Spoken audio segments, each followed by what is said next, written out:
On the 49th episode of the HatTrick Sports Podcast, we are going to be talking about the NBA and NHL playoffs, the top 10 MLB teams right now. The College World Series is taking off. Some MLB news and injuries, Justin Jefferson's record-breaking extension, March of the week, and we're going to end it off with some Hall of Fame. Yay or nay? Roll it! Welcome to HatTrick Sports, starring your host, Isaiah Carpenter. Bringing you the biggest sports headlines every week. This is the HatTrick Sports Podcast. NBA and NHL playoffs are happening, and the finals and Stanley Cup are set. It's the Mavericks and Celtics in the NBA finals. We're going to talk about, because I've said since whenever they started the Eastern Conference first rounds, I've said that I think that the Celtics were going to win. I thought that the Nuggets were going to play the Celtics in the finals, but obviously that did not happen. The Timberwolves beat the Nuggets in, what round was that? The conference semifinals. But now the Celtics and Mavericks are set to play Thursday for the first game of the NBA Finals.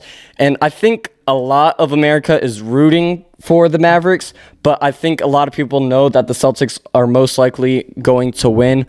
I'm going to take a look, because Boston's only lost they've only lost, I believe, 2 games in the playoffs so far. They lost one against the Heat and then one against the Cavs, and then they blew out the Pacers, which everybody kind of knew after they saw the first couple of games that would happen. And then the Mavs have lost 1, 2, 3, 4, 5. So, I mean, you're going against a team that's barely lost, a team who's lost quite a bit in the playoffs, but they're both still in the finals, and you know it's still a series. I mean, they wouldn't be playing in the finals if they weren't good. So Celtics, Mavericks. Let's take a look at the Pacers. So the Pacers got absolutely blown out by the Celtics. It wasn't even close. 4-0. I just don't understand how you're in the conference finals and can't put up a game against the Celtics. And I understand that the Celtics are a great team, but still, you're top 4 team in the league, and you can't beat one of the best teams. I just don't fully understand that. The Pacers did absolutely horrible, and the Pacers barely beat the Knicks. So if it was Knicks Celtics, the Knicks would have put up a better competition. But that conference finals ended really quick, and I think that might hurt the Celtics a little bit, just because it's taken. You could say they've had more time to practice, but you'll see a lot in MLB. You have like this week or more of just like no games, and the other team's just getting better, facing better guys, and obviously, if that makes sense. So that might hurt the Celtics a little bit, but I still do think that the Celtics will beat the Mavericks. I'm going to go Celtics in 5. I think that the Celtics will win the first 2, then the Mavericks will win, and then the Celtics will win 2 more. Yeah, that's what I'm going to say. Celtics in 5. I hope the Mavericks win. I hope the Mavericks win in 4, but I think realistically that's not going to happen or be even close to happening. But the biggest series, it wasn't close, but the most anticipated series, I would say, were the Nuggets and Lakers. And even though the Nuggets absolutely blew out the Lakers, I think that was one of the most favorite series that we saw. Just because you got obviously Jokic and then LeBron on the Lakers, and Bronny coming up, so LeBron was in the spotlight a little bit there. But yeah, Nugs and Timberwolves. Timberwolves obviously beat the Nugs there barely. It went to 7 games, but yes, the Timberwolves did move on, and then the Timberwolves lost in 5 games, so the Mavericks won in 5 to again end up making it to the finals, and that secured the NBA Finals part. The Celtics, we got Celtics and Heat. Celtics won in 5. Again, that is one of the 2 games that the Celtics lost were against the Heat, the 8-seed Heat. So the Celtics then played the Cavs, and again, they lost 1 game to the Cavs, but they won in 5. Celtics moved on to the conference finals. And then, like I said earlier, the Celtics and Pacers were not even close, absolutely blown out. Pacers had no business being there. The Knicks just lost by a game. But yeah, the Celtics 1-4 to go into the NBA Finals.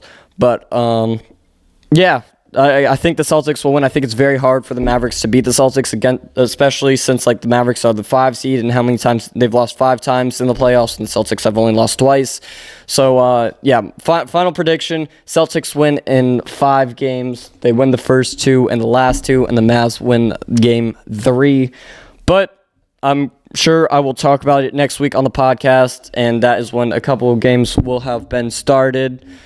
But on to the Stanley Cup playoffs. So last night, Sunday, June 2nd, the Oilers secured their spot in the Stanley Cup Finals. But Florida beat the Rangers, and I thought the Rangers were going to, at the beginning of the Stanley Cup playoffs, I thought that the Rangers were going to win the Stanley Cup, and obviously that did not happen. The Florida Panthers ended up beating them in 6 games. I think it was the first 3 games, or maybe it was 3 of the first 4 games went into overtime, and then the Rangers, I think, won a couple of those, and then the Panthers won one of them. But the Panthers won the last 2, so it was tied 2-2, and the Panthers just took it off from there to, again, like I said, they are going to play in the Stanley Cup Finals. And then the Oilers played the Stars, and again, they won 4-2. They won in 6. But they had to beat Vancouver, and who else? They had to beat Vancouver and the Kings to, again, make it to the Stanley Cup Finals. But, again, not too much on the NHL side. I'm going to see how many games each one of them lost. So the Panthers lost 1, 2, 3, 4, 5 games in the playoffs so far, and the Oilers have lost 2, 5, 6. So they've both lost around the same amount of games, so that doesn't really matter. And then they both finished within the last 2 days, so that time-wise, it doesn't matter too much for extra practice or playing against other teams or tiring out or whatever. So when does that start? When did the Stanley? Oh yeah, here we go. June 8th. So in about 5 days, and June 8th is when Game 1 is. So they play the 8th, 10th, 13th, 15th, and then if it goes on the 18th, 21st, 24th. So there is 2 to 3 days in between each game, which I don't know. That's a good time. I think that's about average. But yeah, it looks like the Panthers have home for the first 2 games, and then the Oilers have home for the next 2, and then it alternates from there with the Panthers having, if it goes into 7, the Panthers will have one more home field, or I guess home ice advantage than the Oilers. But if it gets to that far, I don't think, we'll see. If it goes into Game 7, it'll be crucial, but I don't know if it'll get to 7 games. 1 second, let me get back here. I think that the Panthers will end up winning the Stanley Cup, I guess. If it goes into Game 7, I think if it does go into Game 7, the Panthers will win. But if it goes into, like, 6, the Oilers are going to have home field or home ice advantage. So, yeah, and they're all at the same time. I didn't realize that. They're all at the same time. But anyway, we are going to go into the top 10 MLB teams right now. So, again, we are recording on June 3rd of 2024, and these are who I think the top teams are. Some of them are by record, and then others, like you might see that somebody has a lower record than somebody else, and I just think that they are the better team right now in the season. So, at number 10, the Padres sneak in there. Now, some might say, oh, the Mariners might be in there, but no. The Padres are at number 10. At number 9, the Twins. At number 8, the Braves. Now, at the end of the season, will they go up more? Maybe, maybe not. The Braves are kind of slow, not slow to start out this season, but they've kind of plateaued a little bit. 1 second, let me, yeah, but obviously the Phillies are first in the NL East, and the Braves are they're just there. They're at, I think they're 33-23 or 33-24. 1 second, I can check. Yeah, they're 33 and 24, so they're not as good as they've been in seasons past. They're only no, never mind. They're second in their division. They're 6.5 games back, so the Braves deserve that 8th spot. At number 7, we have the Brewers. They are first in their division, and they are up by 7 games, so I think they're going to secure that division. But they're 36 and 23 with a .610 winning percentage. They're doing good. They've won 8 of their last 10 games. At number 6, you have the Royals. Last season, they were the worst team in the league. This season, they are second in their division, the AL Central. They are 36 and 25. Now, you may be like, hey, the Brewers might be better than the Royals. But how the Royals are playing in their division, they have the Twins and Guardians in there. Now, the Tigers and White Sox aren't very good.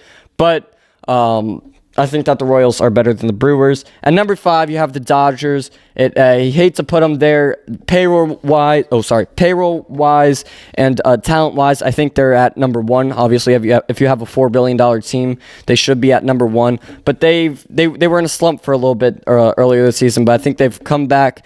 They are 5 and 5 in their last 10 games, which is, again, not good for a team that bought over $1 billion worth of players in the offseason and in the last few months. But they are 38 and 23. Shohei Ohtani is going to go off soon. You're going to see Freddie Freeman and Mookie Betts starting to go off even more. They're the $1 billion boys. They're going to start going up. And we have them all for a few more seasons. So even if this isn't the season, maybe they're just getting used to it, used to the new teams and stuff. But Mookie doesn't really have an excuse, and neither does Freddie, but I understand Shohei. He has a lot going on with, again, I'm sure he's still thinking about that Ippei thing, and then all sorts of stuff going on.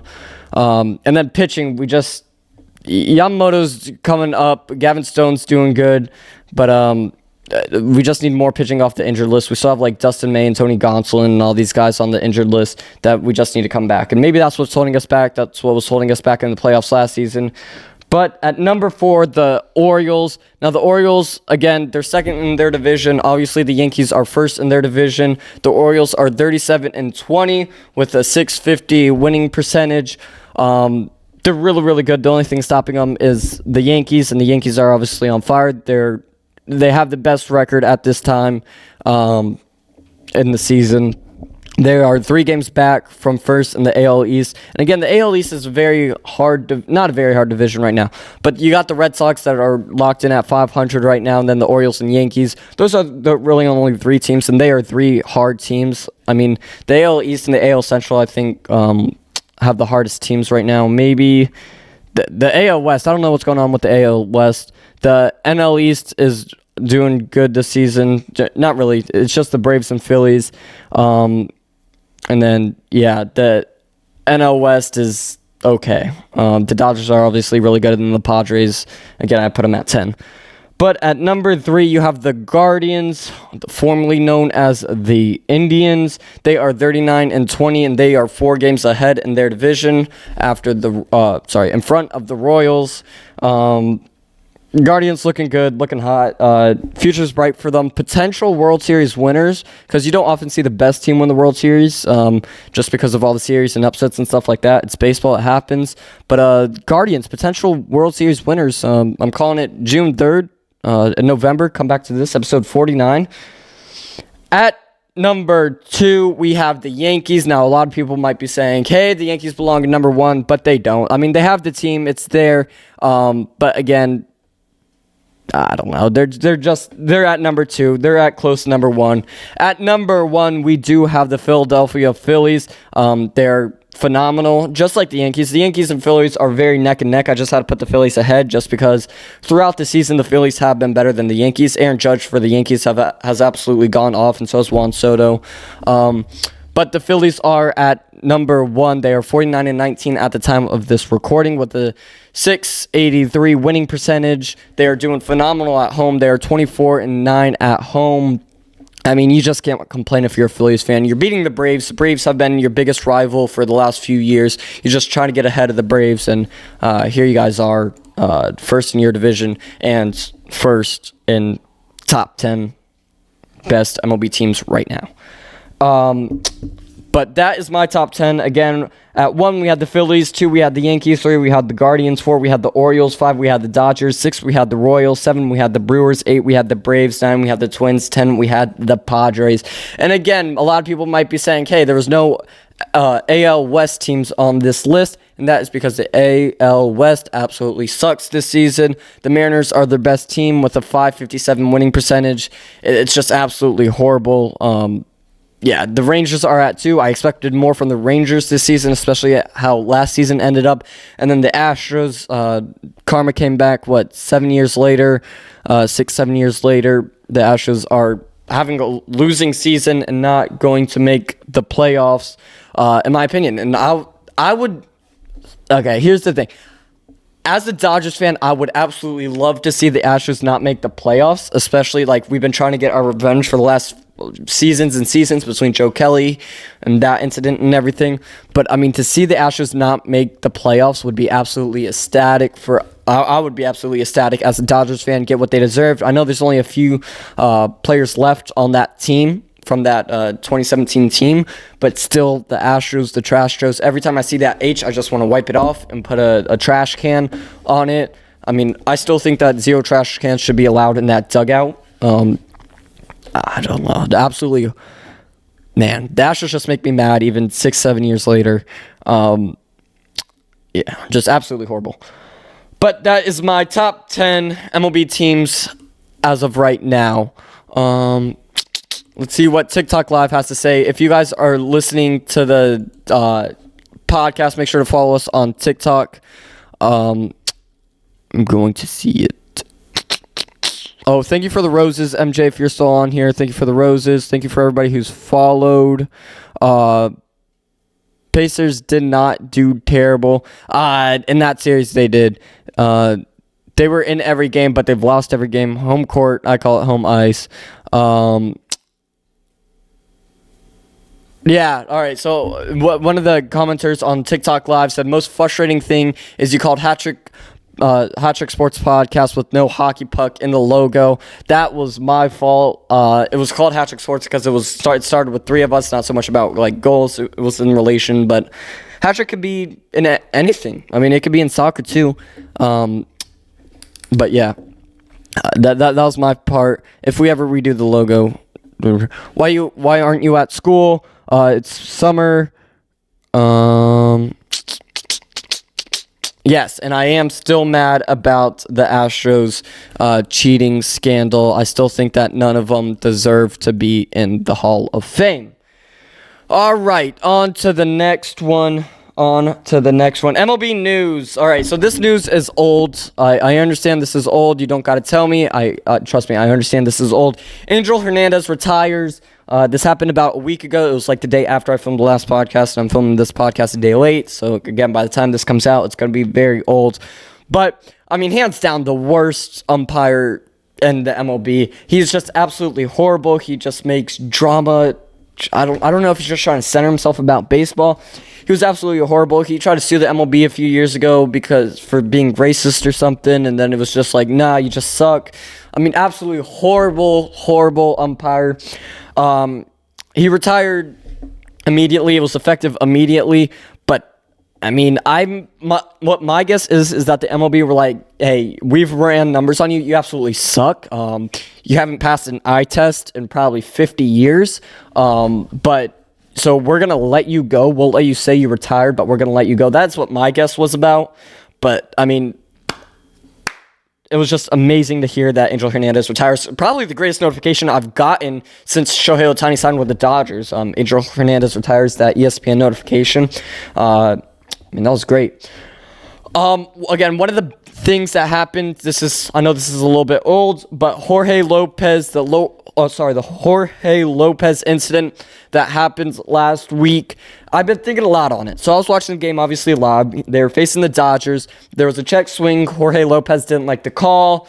Got mad. The umpire ejected him. He untucks his shirt. He takes his glove off. He throws it over the net into the stand. Somebody catches it.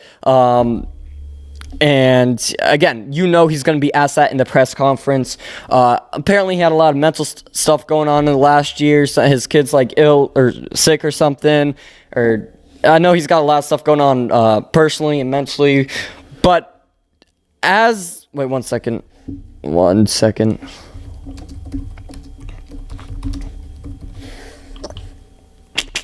One second. Looking something up, making sure I'm not going to say anything wrong. All right. But again, the Mets say the Mets know that they're going to ask him that in press, and you don't know what he's going to say. I mean, obviously, his mind isn't in the right spot. He's mad at the umpire. He's mad that the Mets aren't doing as well as they were expected to this season. And he doesn't speak great English. He speaks broken English. So with that in mind, I know for a fact the Mets have not one, but I bet a few translators that they have for guys like Lopez.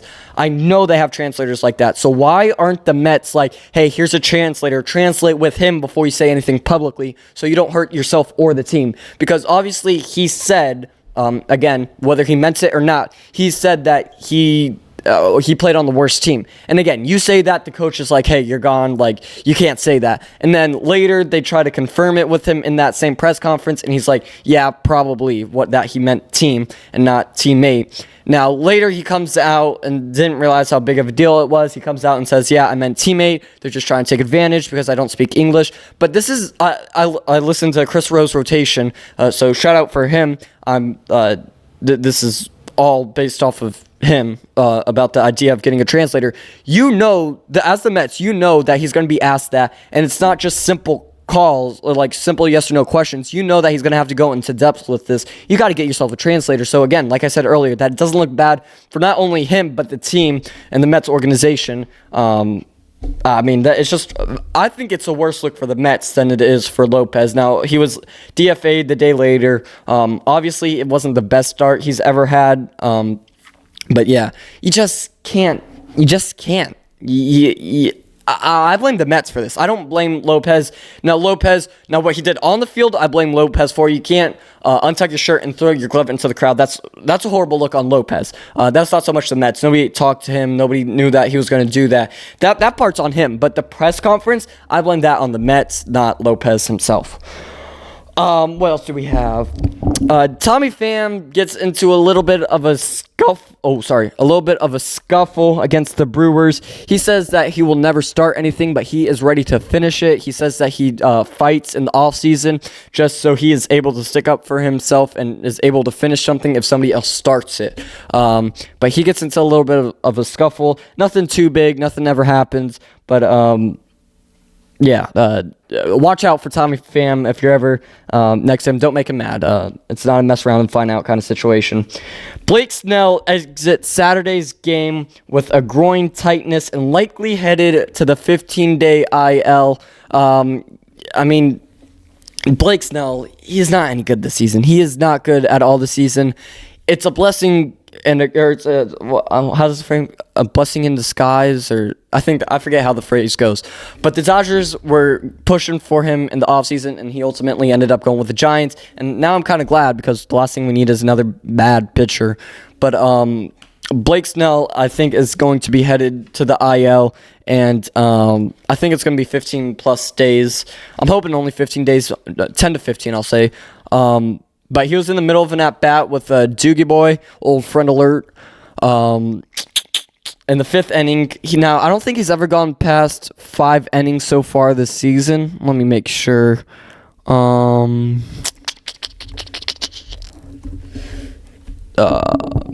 we go. Yeah. He hasn't lasted through 5 innings yet in 2024 and is still searching for his first victory. So he's not good at all this season. He's a veteran. I don't know how to describe his career. He was obviously very good with the Rays in the 2020 World Series. He was absolutely phenomenal in the last game of that series. Kevin Cash just took him out. That's what I always think of Blake Snell for.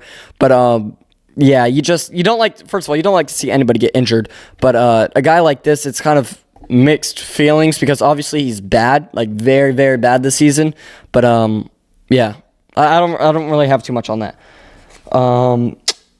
I think that is it. The College World Series is up and running. Last week we kind of talked about Birmingham Southern University, who isn't a college anymore.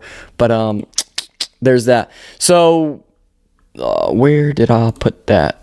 So,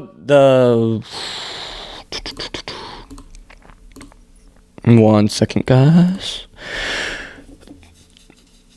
So, the regionals, I think it's the regionals. Yeah, the regionals playoff bracket has started, and a lot of regions have ended with Tennessee winning the Knoxville region.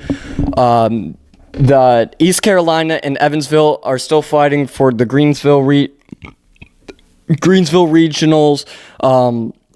Oklahoma and UConn are fighting it out today in the Norman region. What else do we have? Tallahassee region, FSU won that. FSU is on to the Super Regionals.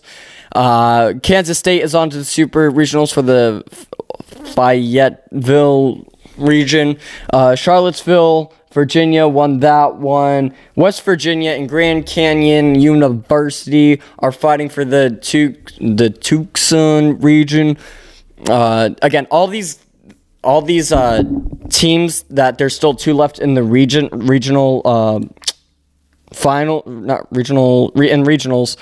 They're playing today at some point today on Monday, June 3rd. And so again, at the end of the day, we should have a final who's won each region.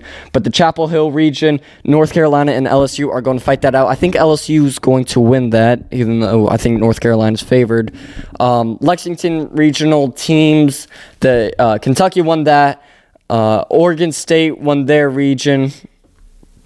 Georgia won their region. NC State won their region. Oregon State won their region. UCI Irvine won their region. Kentucky won. Oh, I'm going backwards.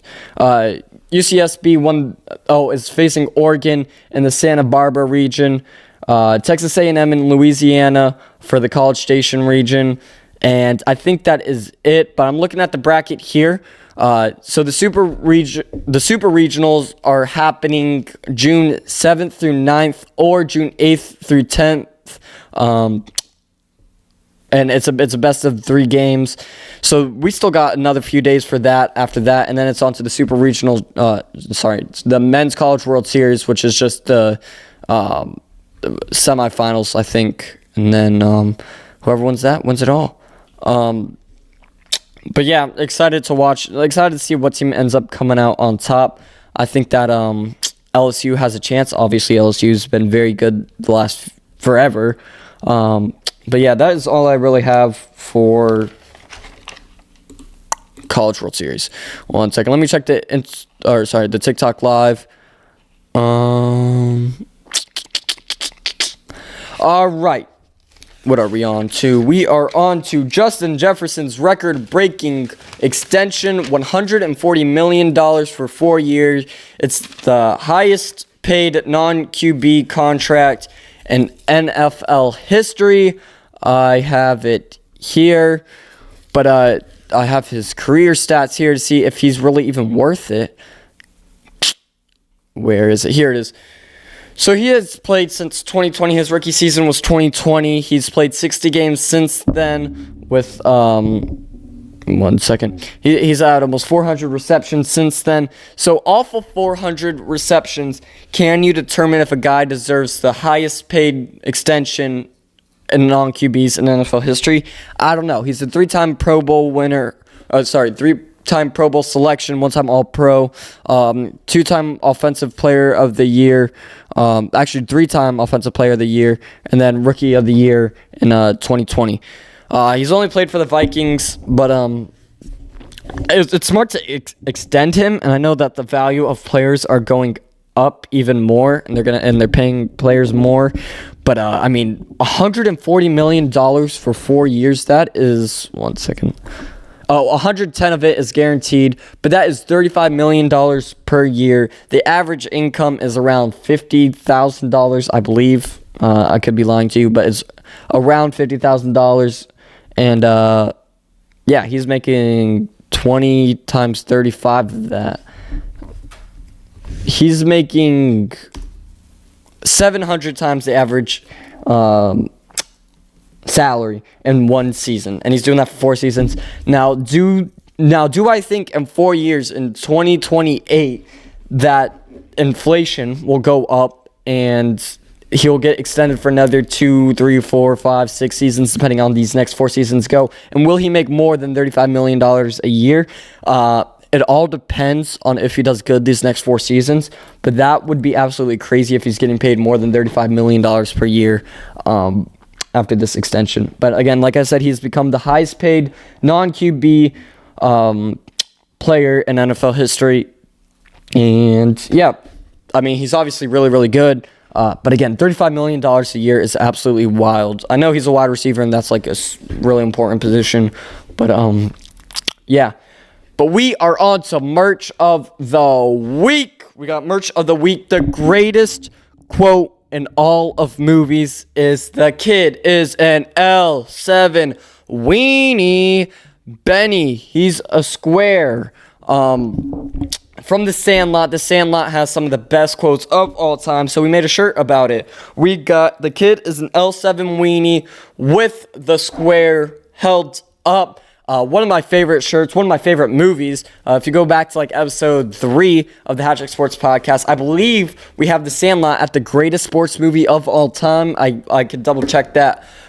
But yeah, make sure to get your shirt. Go to shop.HatTrickSports.com. Use code TikTok30 or Insta20 for 30% off or 20% off your first order. And yeah. I'm excited to see what you guys think about it. It's great material, it's the same material as all of our other, or most of our other merchandise.